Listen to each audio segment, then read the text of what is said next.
오늘은 시편 23편 말씀을 가지고 나를 끝까지 붙들어 주시는 주님이라는 제목으로 함께 말씀을 나눠보고자 합니다. 오늘 우리가 읽은 시편 23편은 기독교인이라고 한다면 너무나 잘 알고 있는 시입니다. 또한 동시에 가장 사랑받고 많은 사람들이 가장 많이 암송하는 시편이 오늘 우리가 함께 읽은 시편 23편입니다. 시편 23편을 읽으면 왠지 모르게 불안함과 두려움이 사라진 것 같은 느낌을 받습니다. 그만큼 시편 23편은 읽고 있는 독자들에게 안정감을 준다라는 말씀입니다. 23편도 역시 다윗의 시입니다. 목동이었습니다. 또 왕이었습니다. 또 한편으로는 무수히 많은 시를 기록했던 시인이 바로 다윗이었습니다. 다윗은 자신의 삶을 돌아보면서 하나님에 대한 믿음을 고백합니다. 다윗의 시편을 읽어가면 갈수록 드는 생각은 참 다윗이 대단한 사람이었구나. 같은 신앙인으로서 다윗이 고백했던 시들을 읽어가 보면 어떻게 이렇게 고백할 수 있었을까?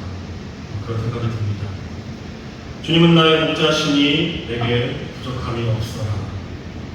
목동이었던 다윗에게 하나님을 목자로 고백하는 것은 너무나 자연스러웠을 것입니다. 어린 시절 아버지가 맡겨두었던 양들을 치면서 목동의 경험을 해보았던 다윗에게는 목자라고 하는 것은 얼마나 중요한 사람인지를 알게 되었습니다. 사람들은 모두 다 자신의 경험을 비추어서 무언가를 해석합니다. 또 신앙도 자신의 경험을 비추어서 해석하는 경우가 많이 있습니다. 목동이었던 다윗에게 목자로서의 하나님에 대한 고백은 너무나 당연한 그 방법이었습니다. 목자는 매일매일 양들을 돌보는 사람입니다. 양들이 100마리가 있다 하더라도 1000마리가 있다 하더라도 목자는 그 하나하나를 다 보살핍니다. 하나도 허투루 보살피는 경우가 없습니다. 때를 따라서 양들에게 꼴을 먹이러 보냅니다. 또 때를 따라서 물이 있는 곳으로 양들을 인도합니다. 이렇게 양들이 잘 자랄 수 있게 보살피고 돌보고 키우는 그 역할을 하는 것이 바로 목자입니다. 그리고 그 목자가 하나님이었다고 다윗은 고백하고 있습니다. 사람이 나이가 들어가면 이런 고백을 하는 것이 쉽지 않다라는 생각이 듭니다. 과거를 돌아보고 뒤를 돌아보면 하나님이 도와주셨어요. 하나님이 돌보셨어요. 이런 고백은 참 쉬운데 당장 내일의 일, 당장 1시간 뒤의 일, 2시간 뒤의 일, 1주간 뒤의 일, 이 미래의 일을 가지고 하나님이 돌보실 거야 라고 하는 그 말을 참으로 믿음을 가지고 고백하는 것은 쉽지 않습니다. 미래를 살아가기 위해서는 우리 모두 매일매일의 믿음이 참 필요한 것 같습니다. 더군다나 세상을 모를 때는 미래가 마냥 희망적으로만 보였습니다. 하지만 이상하게도 우리의 삶이 경험이 쌓여가고 연륜이 쌓여가고 경험이 쌓여갈수록 미래라는 것이 희망찬 것만은 아니구나 라고 하는 것을 우리는 경험적으로 알게 됩니다. 그래서 나이가 들면 들수록 사람들이 겁이 많아집니다. 이상하죠? 경험이 많고 연륜이 많아지면 겁이 없어져야 되는 것 같은데 오히려 사람들이 겁이 많아집니다. 그래서 나이가 들면 사람들이 노수적으로 바뀐다고 하는 것이 바로 이 이유인 것 같습니다. 젊었을 때에는 진취적입니다. 희망적입니다. 모든 것에 대해서 자신감을 가지고 프론티어 정신을 가지고 나아갑니다. 그러나 나이가 들고 머리가 백발이 되어갈수록 사람들은 보수적으로 변해가요. 왜냐? 경험적으로 미래가 희망으로만 가득 찬 것이 아니라는 것을 알게 되었기 때문에 그렇습니다. 직장 생활의 연차가 쌓여갈수록 똑같이 입사를 하였지만 승진하는 사람은 많지 않구나를 알게 됩니다. 그리고 그 사이에 명예퇴직을 하는 사람들도 생겨납니다. 또한 국가와 사회의 또 그리고 회사의 경제 여건에 따라서 내가 이 회사를 안정적으로 다닐 수 있을 것이라고 하는 그 고용 안정성도 달라진다는 것을 알게 됩니다. 또 나보다 뒤에 있던 젊고 어리고 그런 후배들이 나보다 똑똑하다는 것도 알게 됩니다. 한마디로 나의 부족함을 발견하는 말들의 연속이라는 것입니다. 그러면서 이렇게 직장 생활을 하는 것도 그렇게 녹록하지 않구나. 마찬가지로 학교 생활도 그렇게 녹록하지 않구나. 예전에는 마냥 학교에 다니는 것이 즐겁고 재미있고 그런 시간이었지만 학년으로 올라가고 나이가 1살, 2살 먹어갈수록 이거 쉽지 않은데, 이거 너무 버거운데 라고 하는 생각이 들 때가 있습니다. 이런 처지에서 다윗이 고백하였던 것처럼 주님은 나의 목자이시니 내게 부족함이 없으리로다. 이런 고백, 참으로 대단한 고백, 믿음의 고백입니다.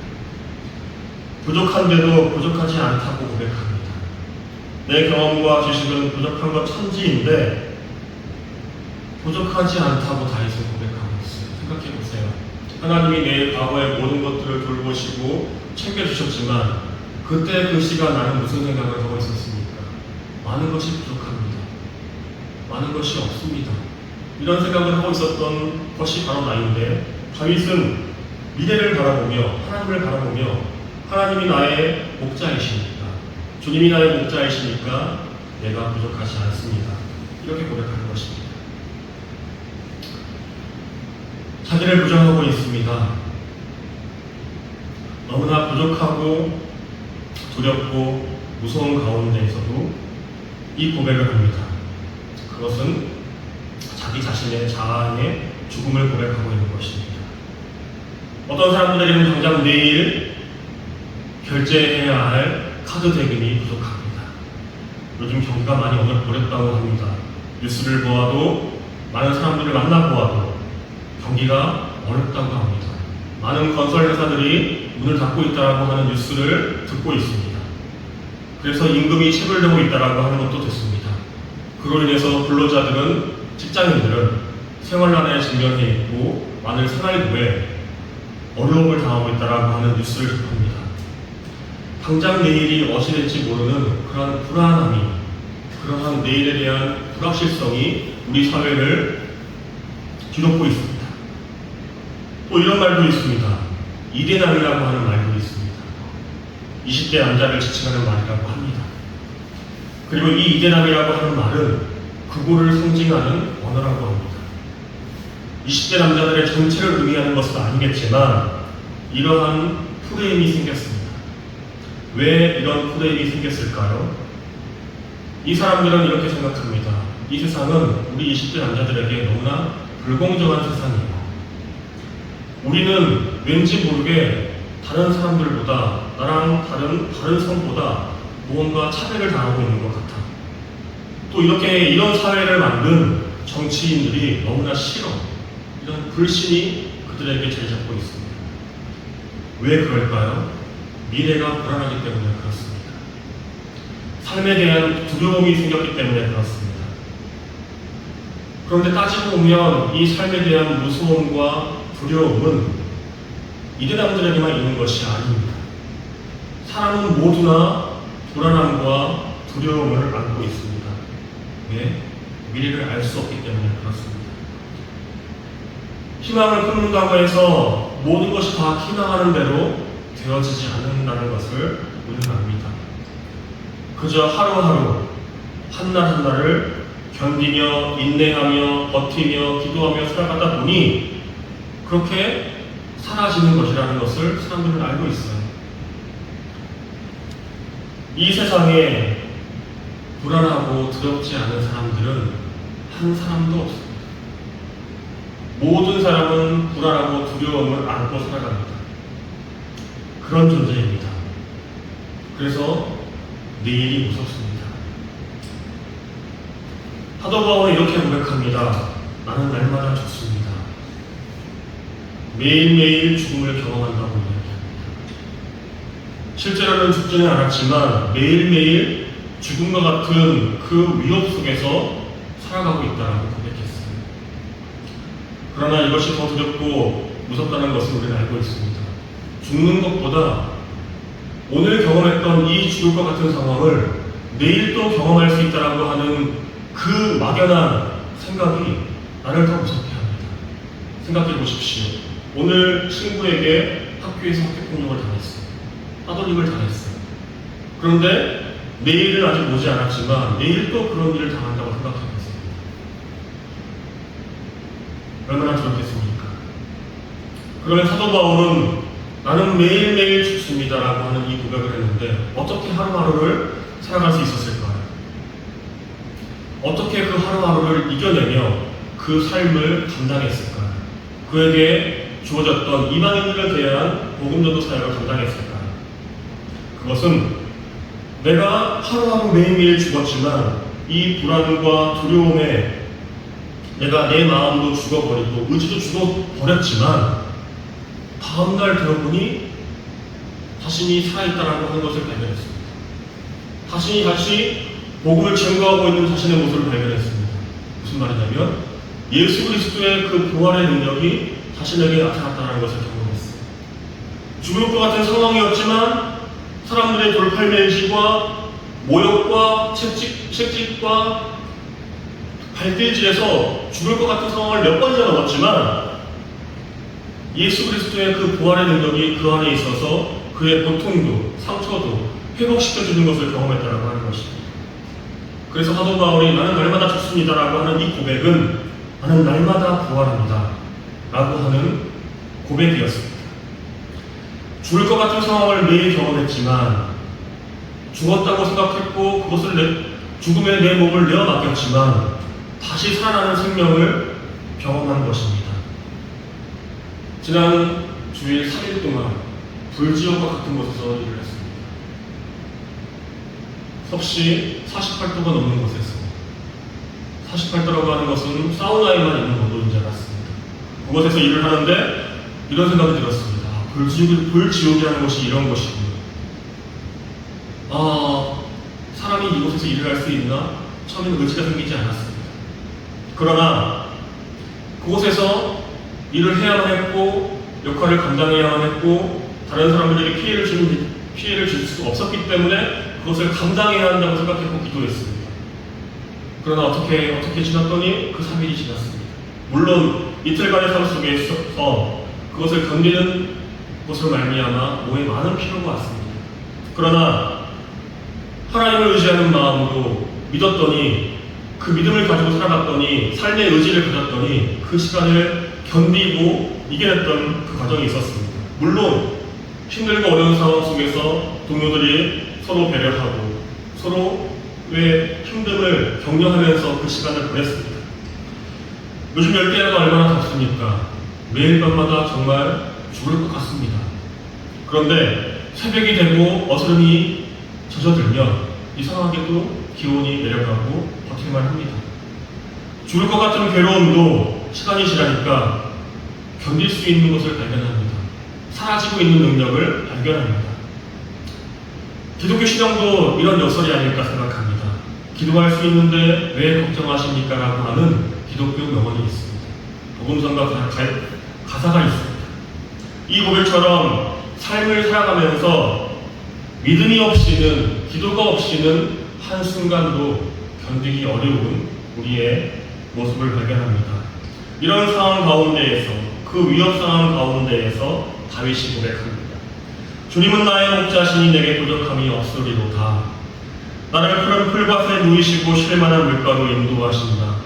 나에게 다시 새 힘을 주시고 당신의 이름을 위하여 바른 길로 나를 인도하신다.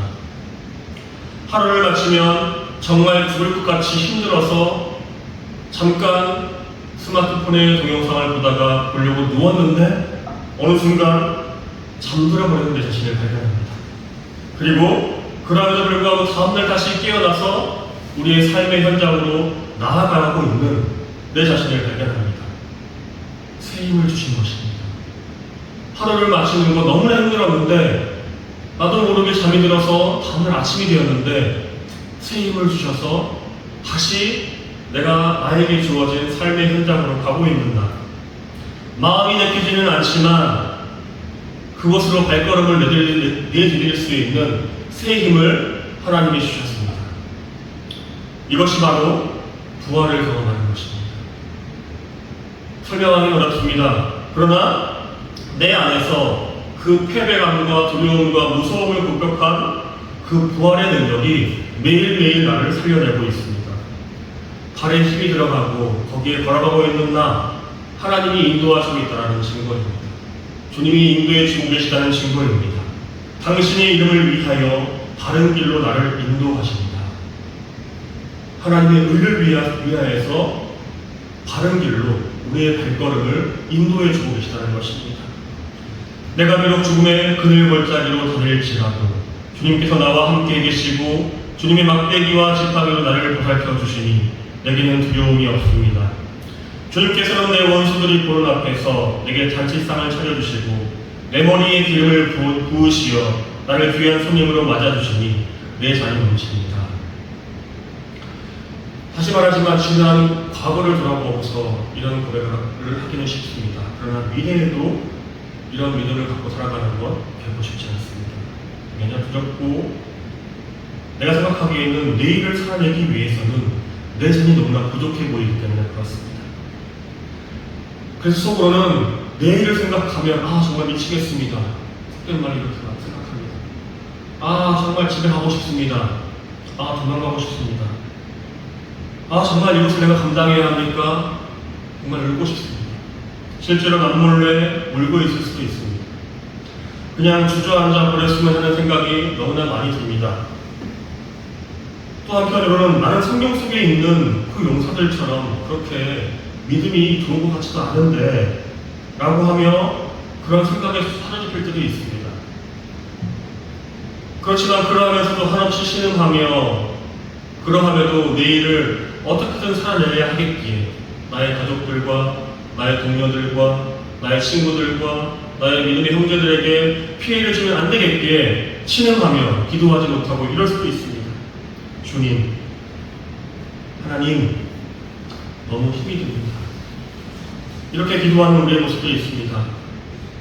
그렇게 하루하루 보내고 눕습니다. 지쳐서 누워버립니다. 지쳐서 잠이 듭니다. 또 다음날도 그 다음날도 이런 삶을 보냈습니다. 그러나 그렇게 하루하루를 살아갔던 내 과거를 돌아보니 내가 두렵고 무서워했던 미래가 이제는 어제가 되어갔습니다. 오늘을 어떻게 살까 그런 생각을 하고 있는 내가 내일은 오늘이 어제가 되었습니다. 하루하루 정말 죽을 것 같았는데 또 어떻게 하루를 살아가고 있는 내 자신을 발견합니다. 이것이 바로 매일매일 우리가 부활의 능력을 경험하고 있는 것입니다. 그러므로 내일 일을 걱정하지 말아라. 내일 걱정은 내일이 맡아서 할 것이다. 한날의 괴로움은 그날에 겪는 것으로 족하다. 예수님이 말씀하십니다. 예수님은 우리의 삶 속에 괴로움과 두려움과 무서움이 없어진다고 말씀하지 않으십니다. 한날의 괴로움은 그날에 겪는 것으로 족하다 말씀하십니다. 하루를 살아가는 믿음이면 족하다고 하는 것입니다. 한날을 이기기 위해서는 그 한날의 믿음이 필요합니다. 그리고 내일은 내일이 맡아서 할 것이라고 이야기하십니다. 내일은 내일의 믿음이 있어야 한다는 것입니다. 그러나 내일 걱정이 나를 두려움과 무서움에 빠뜨립니다. 그러나 주님이 말씀하십니다. 한날의 괴로움은 그날에 겪는 것으로 족하다. 내일에 대한 염려로 너무 많은 생각을 빼앗기지 말라고 하는 말씀입니다. 오늘 나에게 주어져 있는 이 하루하루, 비록 저녁이 되어서 지쳐 쓰러질지언정 오늘 하루 사는 것에 집중하라 말씀하십니다. 그것이면 족하다. 오늘 믿음을 다 쓰고 쓰러져 지쳐 잠이 들었습니다. 그래도 내일 아침에 일어나면 이상하게 새로운 힘이 생깁니다. 이렇게 하루하루 살아가면서 우리는 다음날에도 새로운 힘이 생길 수 있겠구나 라고 하는 막연한 기대를 갖게 됩니다. 막연한 믿음이 생기는 것을 경험합니다. 이것이 놀라우면서도 기독교인이라고 한다면 하나님을 의지하는 사람들이 삶을 걸어가면서 경험하는 놀라운 믿음의 능력입니다. 매일 새로운 믿음이 필요한 것을 알게 됩니다. 어제의 믿음으로 오늘을 살아갈 수 없습니다. 어제의 사랑으로 오늘의 사랑을 이야기할 수 없습니다. 어제 저녁에 식사하며 즐거웠던 그 마음으로 오늘 아침에 견딜 수 없습니다. 당장 사람의 마음이 오늘 아침에 어떤 상황으로 인해서 불편해지고 상대방에 대해서 불쾌한 마음을 갖는 것이 사람이기 때문에 그렇습니다. 그래서 매일매일 새로운 믿음이 필요하고 새로운 사랑이 필요하고 새로운 희망이 필요합니다. 그렇지 않으면 우리는 넘어집니다. 실패합니다. 그래서 우리에게 기도가 필요합니다. 하나님을 의지하는 마음이 필요합니다. 그러나 또 한편으로는 나는 기도할 힘조차 없습니다. 나는 기도를 어떻게 해야 되는지 모르겠습니다. 이런 생각이 들 수도 있습니다. 그럴 때 내가 기도할 힘이 없을 때, 내 안에 하나님을 찾을 힘조차 없을 때, 하나님을 어떻게 찾아야 될지도 모를 때 성령님께서 우리 안에서 이렇게 말씀하십니다. 성령께서 우리의 약함을 도우십니다. 우리는 어떻게 기도해야 할지 알지 못하지만 성령께서 친히 이루 말할 수 없는 탄식으로 우리를 대신해서 강구해 주십니다. 이렇게 성경은 이야기합니다. 그래서 나는 왜 힘이 생겼는지 모르지만 새 힘으로 하루를 살아갈 수 있습니다. 이것이 바로 하나님의 자녀가 된 사람들의 특권입니다. 오늘 비록 피곤하고 지치고 연약해져 있는 내 욕심을 보지만 예배를 드리면서 하나님이 주시는 그 은혜를 경험하는 말을 하셨습니다. 진실로 주님의 선하심과 인자하심이 내가 사는 날 동안 나를 따르리니 나는 주님의 집으로 돌아가 영원히 그곳에서 살겠습니다. 이렇게 고백할 수 있는 자들을 하나님은 바라시는 것 같습니다. 내 삶 속에서 하나님의 인자하심과 선하심이 반드시 살아갈 것입니다. 그래서 나는 주님의 집으로 돌아가서 영원히 그곳에서 살고 싶습니다. 주님의 집이 계신 곳 어딘지 아시죠? 돌아갈 본향이 있다는 것을 알고 살아가는 자들이 되기를 바라십니다. 믿음으로 하나님의 나라와 의를 구하는 것 쉽지 않다는 것 하나님 알고 계시지만 그러함에도 그것을 이루고 성취하기 위해 애쓰는 사람이 되기를 원하시는 것 같습니다. 그리고 그것을 위해서 하나님이 나를 끝까지 붙잡아 주신다는 것입니다. 지쳐 쓰러져 있다면 하나님은 쉴만한 밀가루에 인도하십니다. 시원한 물과 시원한 바람을 마실 수 있도록 하십니다. 지쳐 잠이 들었는데 다음날 새 힘이 생겨서 바른 길로 인도해 주십니다. 무섭고 두렵습니다. 그런데 오늘 돌아보니 어제의 두려움과 무서움을 이겨냈고 살아냈던 내 자신을 발견합니다. 나는 늘 부족하다고 생각했는데 어제를 돌아보니 내 자신이 엎쳐 있었구나 라고 하는 것을 또한 보게 됩니다. 그리고 하나님의 마음을 알게 됩니다. 나랑 영원히 그곳에서 살자고 하는 하나님의 사랑의 고백을 우리는 듣게 됩니다. 하나님은 달리기 시합을 하는 자녀를 보는 부모와 같다는 생각을 하게 됐습니다. 경주하는 동안 힘듭니다. 어찌 보면 무서울 수도 있습니다. 처음 해보는 것이기 때문에 주저앉고 싶을 수도 있습니다. 그런데 하나님은 결승점까지 달려갔으면 하는 바람이 있습니다. 거기에서 팔을 벌리고 기다리고 계십니다. 그러면서 하시는 말씀, 도착하는 자녀에게 장하다라고 격려하고 싶어 하시는 것 같습니다. 사랑하는 여러분, 하나님은 나를 끝까지 붙들어 주십니다. 다윗의 고백이 나와 우리의 고백이 되기를 바라십니다. 이것을 기억하며 이번 한 주도 살아가는 우리가 되기를 주님의 이름으로 축복합니다. 기도하겠습니다. 하나님 아버지, 오늘 시편 23편을 함께 말씀을 나누며 우리를 끝까지 붙들어 주시는 하나님의 마음을 우리가 붙잡습니다.